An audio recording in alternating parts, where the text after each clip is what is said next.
Okay, before we start example 3, let's fill out this piece of information right here. So make sure you roll your paper all the way back up or flip all the way to the front page. Conversion from polar coordinates to rectangular coordinates theorem. If P is a point with polar coordinates r, theta, the rectangular coordinates x, y of the same point P are given by, to get x, it's always radius times cosine of theta, and to get y is always radius times sine of theta. Now let's look at this first triangle. Let's make that. There's a right triangle. This is y, this is x. And as you know already, cosine, let's prove it, right? Cosine of theta, it's always adjacent over radius. Well, in polar coordinates, it's always r equals. Wouldn't you agree? So if I were to multiply both sides by r, I would now have r times cosine of theta equals x. Okay, so that's why, that's how we convert it to that. Now, how about sine? Same thing. Sine of this angle is going to be opposite, which is y over radius. And again, we can solve for what y equals by multiply both sides by r. So r sine of theta equals y, and that's how we get those two formulas. Now with a circle, it's always x squared plus y squared equal radius square. So if we take the square roots from both sides, it's radius equals square root of x squared plus y squared. But remember, when you take a square root, you technically should have a positive or negative. But if you're just dealing with a triangle, radius can't be negative. Now again, if you're dealing with a measurement of a length, it can't be negative for radius. But in polar, remember, radius is just like directional. Just like in trig, right? Negative angle is just directional of clockwise. So tangent, from what we study in algebra 2 trig, it's always opposite over adjacent, or y over x. So for us to figure out how to get theta, which for us to use later if we were to go back to polar, so theta is always tangent inverse of then y divided by x in quadrant number 1. Okay, so in quadrant number 1, we don't have to do anything special because we do not need to worry about the tangent inverse restriction. It may be a little bit different when we go to the other quads. So again, to get radius, it's always the square root of x squared plus y squared. Similarly, tangent, it's always going to be y divided by x. So to find theta, we take tangent inverse. But guys, this theta is in quad 2. When you borrow tangent inverse to solve, right, it's limited to you to quad 1 and quad number 4. In quad 2, tangent inverse is negative. So we have to make sure that we bring it back to quad 2 accordingly. So when you borrow the calculator and you punch it in and it's negative, it said, oh, wait, you're in quad 4. But my answer is supposed to be in quad 2. So how do we get from quad 4 to quad 2? We add half of a circle, which is we add a pi. So we add pi if theta is in quad 2. Okay, if theta is in quad 2. So again, we add half a circle if our original dot or point is in quad 2. Similarly, what if the point is in quad 3?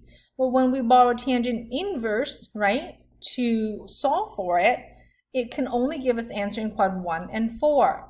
In quad 3, tangent again is positive, so we have to, when we borrow a calculator to solve it, it spits out an answer that's less than 90 degrees or less than pi over 2. But we have to make sure we put it back in quad 3 where the original, remember, the original dot was, so we go and add half of a circle, which is pi again. So we do this if the point or the angle, so we just use the point, is in quad 1, 2, 3, 3. All right, now we have one more. What if the point is in quadrant number 4? If it's in quadrant number 4, we don't really have to do anything special because tangent inverse will immediately spit out an answer in quad 4, so I don't have to worry. So this is going to be r squared, so square root of that is just going to be r. And so theta is going to be tangent inverse of y divided by x. And again, we do not need to do anything special because tangent inverse will immediately give you an answer in quadrant number 4. Okay? Now let's go and practice example 3. So in example 3, it says use the polar coordinate. You know what? This should have use the polar coordinates from example 1. Find the rectangular coordinates of each point. So I went ahead and copied down all of the polar coordinates from example 1 here. That way I don't have to go back and forth. And now I want to get a different pen, a blue pen. Okay, let's do it.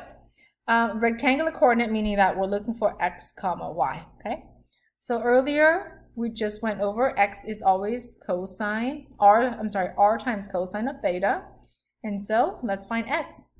Radius is 5, so that will be 5 times cosine. Angle is 7 pi over 4. X equals 5 times 7 pi over 4 is quad 4, so cosine is positive rad 2 over 2. So x is going to be 5 rad 2 divided by 2. We can do the same thing for y. The formula for y is y equals r times sine of theta. And again, r is 5, theta is 7 pi over 4. 7 pi over 4 is going to be in quadrant number 4. Sine is a negative rad 2 over 2. So y comes out to be negative 5 rad 2 all over 2. And now I just have to put it together as an ordered pair because it's a set of points, a set of coordinates.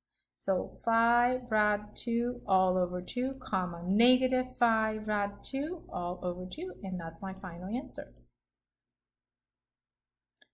Okay, I'm going to do,